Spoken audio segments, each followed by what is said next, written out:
Welcome to Radicards TV on Radicards.com. I'm your host, Patrick Greeno, and today I'm hosting Chris Gilmore, co-founder of FreedomCardboard.com. Thank you, Chris, for sitting down with me. I really appreciate this, buddy. Hey, no problem, man.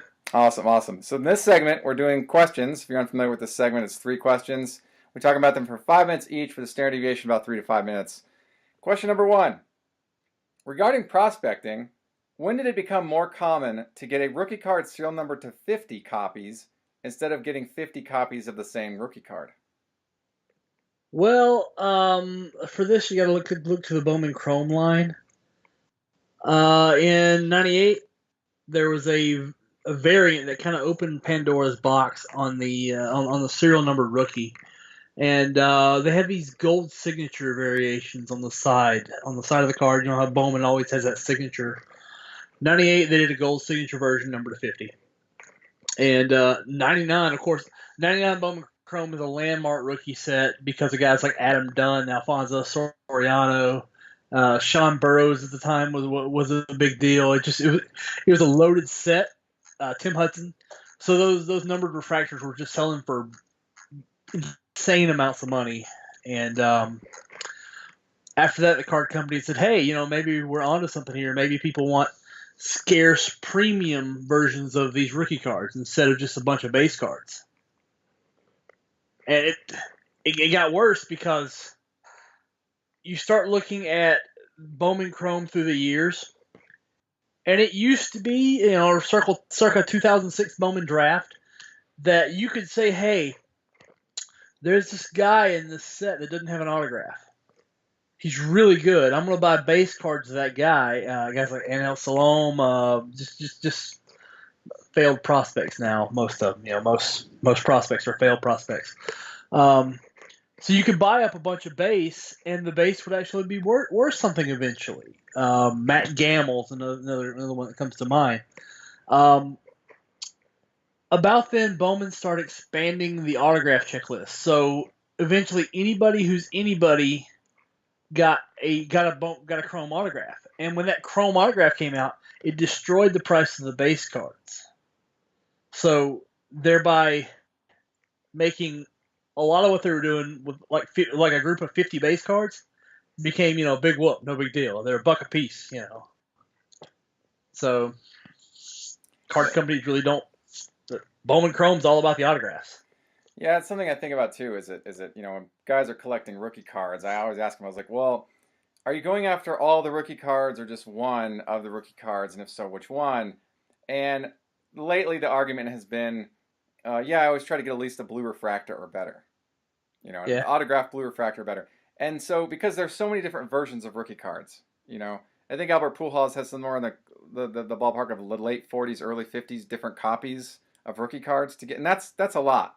Well, that was also the explosion. Yeah, huge explosion at the time. 2001 is another landmark year in rookie cards. Sure. So,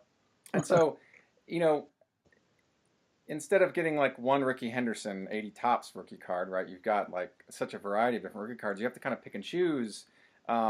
Unless you want to, if time and money are not issues, then you can try to pursue them all. But in the way I collect, I try to get one,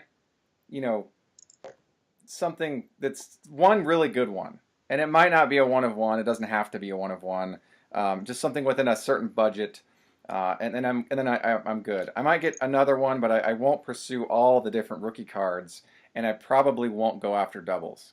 And so, but when I was younger in the early 90s and the late 80s, I had to have a stack of Steve Avery 89 tops rookie cards, Yeah. I paid for my wedding ring during Barry Bonds' 72 homer year with 87 Fleer Barry Bonds. Yeah, those were big back then. They were worth quite a bit of money each. $50 is what they got to. Yeah, so they didn't get the Canseco levels because people didn't like Barry Bonds the way they liked Canseco. Canseco was more exciting back in the 80s. Bonds was a dick. You said it, not me, man. But it's interesting to see now that to your point that Bowman Chromatos are it's the draw for rookie cards to get a Bowman Chromato, and instead of a base flat non-chrome base card, just doesn't Hmm. pull the draw anymore, and it becomes part of the filler that exists to get the Bowman Chrome autos to the consumer, right? And so, It you is. know, the cheap, low end Bowman base cards, regardless of rookie or not, they just get thrown in the 25 cent to dollar boxes, and they might sit for years, because people are Yeah. after at least the chrome refractor or better, and then so that's kind of a fun, sort of an interesting. What do you got there? Speaking of speaking of Bowman Chrome, Okay. this is all I've been doing at work today, hitting refresh on an eBay search for 2017 Bowman Chrome newly listed. I've been picking up underpriced bot nows all day. Only got 6 because people are really savvy these days. But it used to be on release day they'd say, "Hey, who's this guy?" And you could just they'd toss him up without looking. Yeah. They don't really do that anymore. But you could really get in there on release day or even pre-release day because everybody leaks it early these days. Good stuff. Good stuff to think about, man. Question number 2. For collectors with no intention of ever selling, should they place any emphasis on resale value during acquisition decisions? I thought about this one, and I don't think so. However, if you're going after the card you want is also going to be expensive. It's just the way it is. There's a reason it's expensive.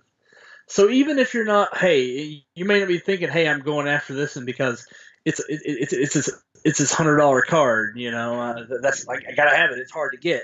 Well, the hard to get ones are often the most valuable ones, and the Sure. more aesthetically, the better looking ones, the more important cards. Um, are off the first Chrome Auto. Mm-hmm. That's the expensive one. If you're talking a modern rookie, so the two are kind of one and the same. Like the linchpin of your collection in a rookie card collection is normally the most expensive, and that's just because it's the one everybody wants. Supply and demand. I can remember back in '97 buying copies of Travis Lee's Bowman card when that was his rookie. He was going to be the next hotshot superstar, and Yeah. his atomic refractor from '97 Bowman's Best was at the time worth $350. Mm-hmm. Now they go unsold for less than $4. But things just happen. But I can remember back then thinking, well, I'm not in this to sell, but I certainly do want to get who's hot at that time. But if I'm not looking to sell, then that's another conversation. Should I even be prospecting if I'm not ever going to sell the cards? Well, you may not be prospecting, but you still want the best card you can afford, right? Right. Like, if you go to buy a car, you're not buying a car to flip it, but you still want the nice car. Right. Yeah. Resale value helps, but you're like, hey, I want the nice car. I think it comes down to what do I want to see in my collection of a player? Do I want to see a flat, boring, base card, or do I want to see something flashy with a serial number on it, maybe a signature, maybe a piece of memorabilia of some capacity, depending on what you're buying. I guess does the appreciation for a lot of bells and whistles depreciate base cards? Do I look at base cards and be like, well, it's not a refractor, so I'll just put this in the to trade pile. I mean, Well, these days it's not autographed. What's it doing here? right? Yeah, it's a lot of what happens. It's the big draw is has it been marked by the player, or is there a low serial number on it, or is there a jersey or a chunk of memorabilia or an autograph on it? And if it's not any of those or a combination of some of those, it makes it difficult to sell unless it's vintage cards. I have 3 different '87 Fleer Terry Steinbach rookie cards, all different signature looks. And I don't know which one's which, but I remember bringing this to the attention of the dealer and saying, hey, why are all 3 of these different, significantly different looking signatures? He's like, I don't know, but you can have them. And I'm like, well, okay, do I take that as he knows they're illegitimate and so he just gave them to me not to have to just to wipe and clean up? I'm out. I don't want to deal with it. Or does he not care enough about Terry Steinbach to the point where he's just like, get him out of my collection. I don't want to see him anymore because they don't sell. That's probably because it was just Steinbach. I mean, he was on some loaded teams and was an afterthought on those teams. He's an honorary batch brother, you know. um, but no, beyond them looking the same, signature authenticators. In our next podcast episode, shameless plug, we're gonna have a guy named Steve Grad on there. Steve Grad, you might have seen him on Pawn Yeah, I Stars. know Steve Grad, sure. Yeah. If you talk to him about detecting fake autographs, it's all about pin pressure, the way they hold the pin in their hands, the way the pin's slanted. Good stuff to talk about. Question 3. Regarding product release dates, should player collectors buy cards as soon as they come out knowing they'll pay a premium, or should they wait until the buzz calms and prices drop at the expense of increased scarcity? This is a tricky one because the answer is yes and no. Okay. Because it very much depends on the hype level of the player. There are all sorts of different people that buy prospect rookie cards. Number one is the informed collector, like JP Schwartz or somebody that reads up on minor league players, somebody that researches, knows what they're talking about. Then you have the copycat. The copycat goes in there and sees who's everybody else is buying and follows suit. So what happens is the top 2 cards in every set don't go down unless that player flops. They just don't. They start high, they end up high. Everybody else, but beyond the top 2 or 3, will go up when the set's released and then drop. On those back-end players, it's smart to wait it out. On the top 2 or 3, don't wait it out. They're as cheap as they'll ever be, unless that player tanks. And if that player tanks, you shouldn't have bought it anyway. This is an interesting conversation because as a player collector myself, I see a lot of premium put on the cards immediately when they're released, like $15, $20, whatever, $30. Yeah. And then you wait, a couple of weeks, a couple of months maybe, and prices come down, but now there are fewer and fewer instances where certain cards will surface. And so now my expectation to complete a full run has been retired because I've waited so long. But, is there a happy medium between like, okay, is 2 weeks enough time to start working on the run and still have a chance to complete it and see lower prices? I've tried to study this over the last couple of years and figure out what's the best time to start putting money toward a run of cards without overpaying for any of them. What kind of run are you talking about? Oh, like a modern parallel run, say like Donruss, all the different versions, or Topps Tech, let's say, all the different versions. So something's released. Let's say Frank Thomas is in the set, and I'll try to get up as many as I can. But then it tapers off after a couple weeks. The buzz calms and stuff doesn't surface, and when it does, people are already over it. They're on to the next thing, so it's cheaper.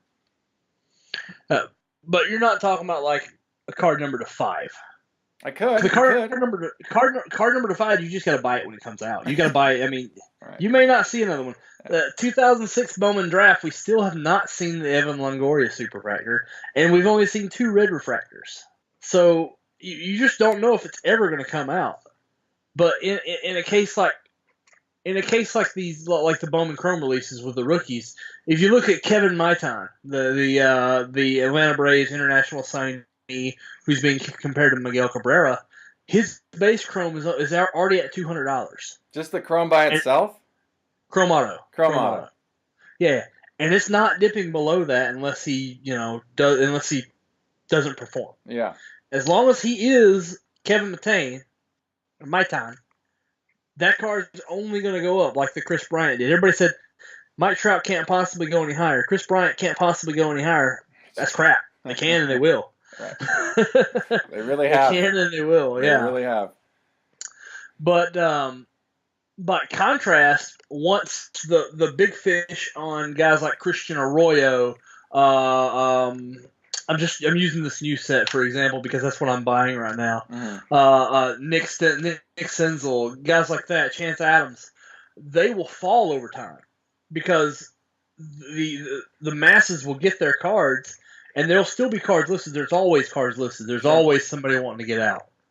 There's always somebody who, oh crap, I got to pay the rent this month. So I better list these cards. Those will fall. Top end guys won't ever, Yeah, unless they that's suck. it's kind of interesting, this I'm thinking about a couple different things right now. One is that Mike Trout stuff is sort of a special occasion because it's consistently gone up over time, but he's also performed better and better over time too, and his greatness in the field is also translates to greatness in the hobby. That you know. The superfractor online for $500,000. I mean, it's a big deal, and his orange refractors are fetching five figures, and so uh, those are special occasions. So I can't put those in the batch. It's kind of like the '86 Fleer Jordan. As the pop reports continue to go up on tens, prices can still continue to rise on that card. So pop reports does not impact price. It's interesting to see a card continually rise, steadily rise over the course of time. I mean, even his rookie year cards, his 2011 tops, those are continually rising too.